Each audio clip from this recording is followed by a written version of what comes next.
Genesis 3. Now the serpent was more subtle than any beast of the field which the Lord God had made.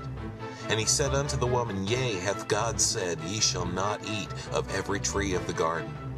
And the woman said unto the serpent, We may eat of the fruit of the trees of the garden. But of the fruit of the tree which is in the midst of the garden, God hath said, Ye shall not eat of it, neither shall ye touch it, lest ye die. And the serpent said unto the woman, Ye shall surely not die. For God doth know that in the day ye eat thereof, then your eyes shall be opened, and ye shall be as gods, knowing good and evil. And when the woman saw the tree was good for food, and that it was pleasant to the eyes, and a tree to be desired to make one wise, she took the fruit thereof, and did eat, and gave also unto her husband with her, and he did eat. And the eyes of them both were opened, and they knew that they were naked, and they sewed fig leaves together, and made themselves aprons.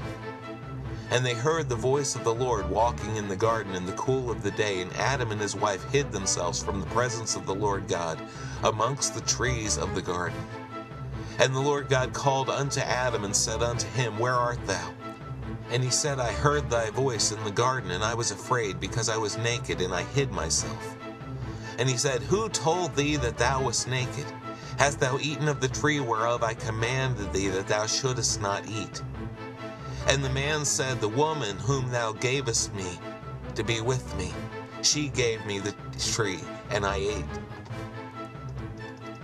And the Lord God said to the woman, What is this that thou hast done?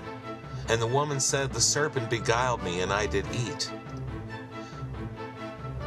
And the Lord God said unto the serpent, Because thou hast done this, thou art cursed above all cattle, and above every beast of the field. Upon thy belly shalt thou go, and dust shalt thou eat all the days of thy life.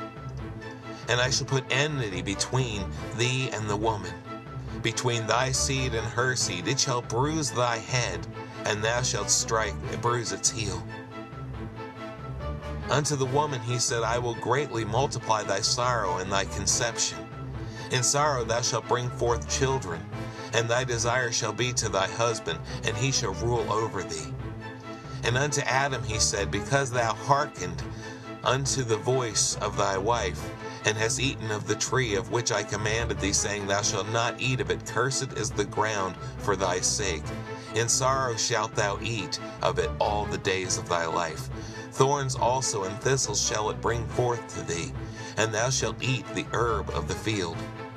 In sweat of thy face shalt thou eat bread, till thou return to the ground, for out of it wast thou taken, for dust thou art, and unto dust shalt thou return.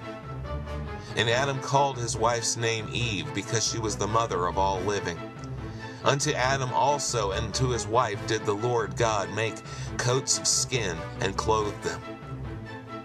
And the Lord God said, Behold, the man is become as one of us, to know good and evil. And now lest he put forth his hand, and take also of the tree of life, and eat, and live forever. Therefore the Lord God sent him forth from the Garden of Eden, to till the ground from whence he was taken. So he drove out the man, and he placed at the east of the Garden of Eden cherubims, and a flaming sword which turned every way, to keep the way of the tree of life.